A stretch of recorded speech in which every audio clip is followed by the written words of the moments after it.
હવે ભાઈનો પ્રશ્ન હતો કે સાહેબ વ્યંજનો આવ્યા ક્યાંથી? આ ક ખ ગ ગ ઘ ને એ બધું આવું ક્યાંથી? તો મેં પહેલા જ લખાવ્યું હતું કે સ્વરો અને વ્યંજનોની ઉત્પત્તિ શેમાંથી થઈ? સ્વરો અને વ્યંજનોની ઉત્પત્તિ શેમાંથી થઈ? શિવજીના ડમરૂમાંથી. કેવી રીતે થઈ? હવે એને સાંભળો. મહર્ષિ પાણિની ન કેવલ વ્યાકરણના પિતા છે, સંગીતની અંદર સર્વપ્રથમ સ્વર આપનાર વ્યક્તિ મહર્ષિ પાણિની છે. અષ્ટાધ્યાયી વ્યાકરણ ગ્રંથ ઉપર 2023માં એક ઋષિ નામના વિદ્યાર્થીએ કોલંબિયા યુનિવર્સિટીમાં રિસર્ચ પૂરું કર્યું અને એમણે સાબિત કરી બતાવ્યું છે કે અત્યાર સુધી ખાલી વાત થતી હતી કે આ અષ્ટાધ્યાયી વ્યાકરણના પિતા, ન કેવલ વ્યાકરણના પિતા, નૃત્ય, નાટ્ય, સંગીત બધી પરંપરાઓ સાથે જોડાયેલા હતા. ઈસવીસન પૂર્વે 4 થી 5મી સદીમાં મહર્ષિ પાણિની થયા, એટલે બિફોર ભરત મુનિ. બરાબર? એટલે એ વ્યક્તિ બહુ જાણકાર તજજ્ઞ વ્યક્તિ હતા. ઈસવીસન પૂર્વે 5મી સદી એટલે વિચાર કરો કોનો સમયગાળો કહેવાશે, કયા શાસકનો સમયગાળો છે?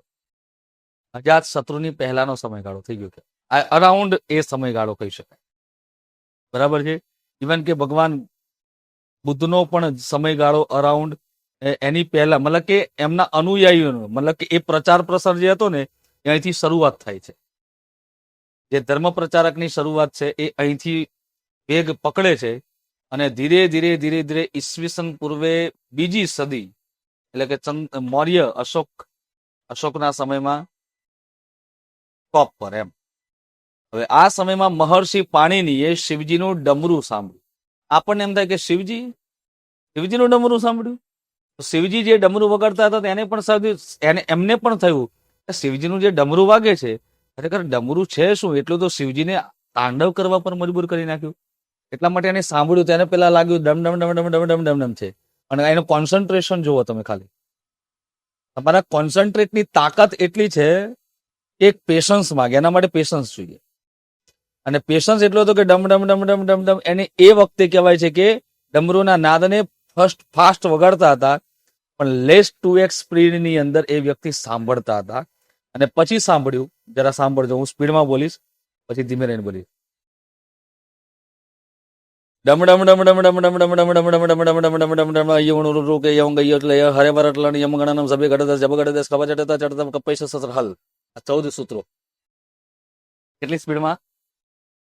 અયોન રૂલરૂક એયોન અયોચ હયવરટ લણ યમં ગણનમ જબ્બાઈ ગડદસ જબ ગડદસ ખપ ચડતા ચટતવ કપૈસ સસર હલ ઇતિ માહેશ્વરાણી સૂત્રાણી. ઉજ્જૈનના એક વિદ્યાર્થીને ઇન્ટરવ્યુમાં યુપીએસસીમાં પૂછેલો ક્વેશ્ચન છે. એ વ્યક્તિએ કીધું કે હું આર્ટ્સથી બિલોંગ કરું છું, મારો main subject Hindi, second subject Sanskrit છે. ત્યારે પૂછવામાં આવ્યો, કોઈ વ્યક્તિ હિન્દીમાં જ પ્રશ્ન પૂછવામાં આવ્યો કે महर्षि पाणिनि ने माहेश्वर सूत्र लिखे गए अष्टाध्यायी ग्रंथ में, बताइए उनकी संख्या क्या है? मतलब व्यक्ति जवाब पण आपे चतुर्दशानी इत्युक्त है इत्युक्तेन उल्लिखितम अष्टाध्यायी. ए रावण संहिता, એ રાવણ સ્તોત્ર, એ તાંડવ, એ આખું તાંડવ કોઈ રચના નથી. એટલા માટે શિવજીના ડમરૂ પરથી તાંડવ થયું, તાંડવ એમણે કર્યું. એ પણ રાવણ એ વખતે ગાતો હતો, જ્યારે રાવણ હથ્થો વગાડતો અને રાવણ સંહિતાની રચના માટે એને મા સરસ્વતી અપમાન કર્યું, ત્યારે કીધું કે મા સરસ્વતી ના આવે તો હું શિવજીને ખુદને બિરાજમાન કર્યું. એ અહંકારથી એને રાવણ સંહિતા લખી. એટલે રાવણ સંહિતા આજે પણ ઓછી લોકો વાંચે. પણ રાવણ સંહિતાનું એકમાત્ર સ્તોત્ર રાવણ વિરચિત તાંડવ સ્તોત્ર ગવાય છે. તાંડવ કોઈ સ્તોત્ર નથી, કોઈ શ્લોક નથી. એ કહી દઉં, એ આખો એક શબ્દ છે. આ દુનિયાનો સૌથી લાંબામાં લાંબો શબ્દ કયો? જટાકટાહ સંભ્રમ બ્રહ્મન લિંપની જરી નીલો વૈચી વલ્લરી વિરાજ માર મૂર્ધની ધગત ધગત ધગત વલ્લ લાટ પટ પાવકે કિશોર ચંદ્રશેખરે રતિ પ્રતિક્ષણ મમ. આ શબ્દની વચ્ચે શ્વાસ ક્યારે ન લેવાય. એટલા માટે હું આ રીતે બોલું. આખો તાંડવ એક એક શબ્દ છે. દુનિયાનો સૌથી લાંબામાં લાંબો શબ્દ. બરાબર? આ ભારતીય ભૂમિ ઉપર જન્મેલા સુપુત્રો છે. પણ હવે બ્રિટિશર, એના પહેલા ગ્રીક, આ બધાએ આપણું જ્ઞાન ધોઈ નાખ્યું. ગ્રીક આક્રમણકારો, તમને કદાચ ખબર જ હશે કે ચાણક્યએ જ કીધું હતું કે ગ્રીકો પોતાના સૈનિકોને ભારતીય મહિલાઓ સાથે પરણાવીને ભારતીયોનું ડીએનએ ચેન્જ કરવા માંગે છે.